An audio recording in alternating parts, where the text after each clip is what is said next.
What is the relationship between philosophy and literature?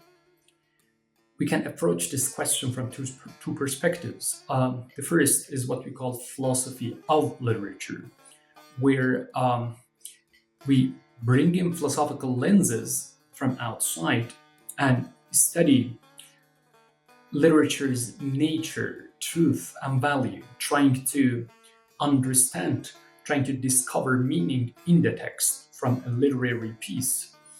In this case, philosophy is foreign to literature, and we are trying to study literature from outside. But there is another, for me, more interesting way, and that is a more intimate relationship between philosophy and literature, where you consider literary works as mediums of conveying philosophy. Consider a poem. That poem is not just an object to be studied philosophically, but also it conveys truth, it conveys philosophy. But which philosophy? That is the question. If by philosophy we mean purely rational philosophy, then no, the second case would be not interesting. But if by philosophy we mean the philosophy that was there in the ancient world, and that is still in many traditions, like a Persian literary tradition and also Persian Islamic metaphysics, among many other traditions, philosophy was different from abstract theories. And we know this from Pierre had it in English. I would like to quote a paragraph from his famous work, Philosophy as a Way of Life, which sheds light on this, on what we mean by philosophy.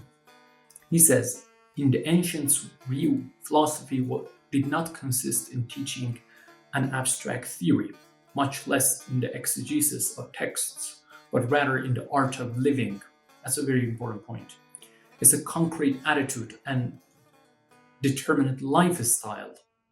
Philosophy is a lifestyle, it's a way of life here, which engages the whole of existence. The philosophical act is not situated merely on the cognitive level, but on that of the self and being. It is a progress which causes us to be more fully and makes us better.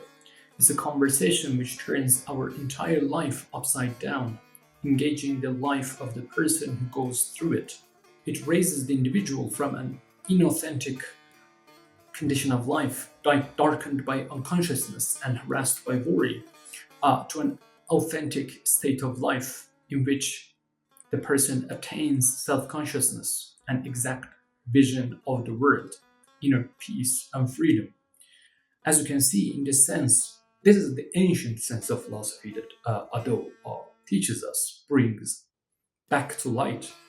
In his book, he goes on how philosophy deviated from this, turning more into theorizing and formulations instead of working on our being. Read in this sense, philosophy does not just inform us, but it forms us, it transforms us. You can consider a literary work a philosophy as well. Better. No, they are not exactly the same. Philosophy and literature differ in form, they differ in method, somehow in content.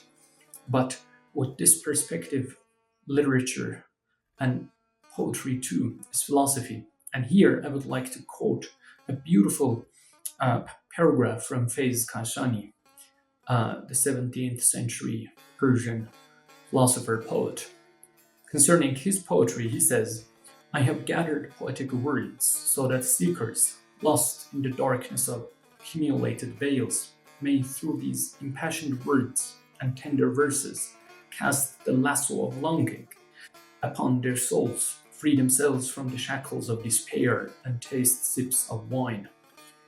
For speech is in one way like a vessel, a meaning like wine, in another like a mold, a meaning like spirit. As we can see here, the primary thing in Fayz's poetry is meaning. It's wisdom embedded within. And he's very explicit about that. It's not just about this paragraph. Poetry without inner wisdom is a play on words. It doesn't even consider that as poetry. So meaning, wisdom is primary here. Poetry is form. Poetry, by extension literature, contain wisdom and philosophy. But poetry makes it more decorative and more beautiful, and it shouldn't be reduced to aesthetics alone. The meaning is there.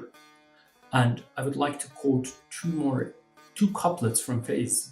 به نثر اگرچه توان گوهر سخن سفتن ولی به نظم بود خوشنما سخن گفتن. The translation is, even though one may string pearls of speech with prose, it is through verse, poetry, that speech appears more beautiful. So what, we're going to ask, to which he says, لباس حرف چو پوشید شاهد معنی بود چو موزون خوشتر بود پذیرفتن. When meaning puts on the garment of words, if it's a meter, specifically referring to poetic form, if it's a meter, it's more pleasantly received. Voila, something important appears here. Real poetry contains wisdom. Poetic form gives it beauty, but it's not just the beauty that makes you enjoy it more. He says it is more pleasantly received. Literature helps philosophy's boredom. Literature helps people cultivate and accept and internalize, incarnate the truth that is embedded within.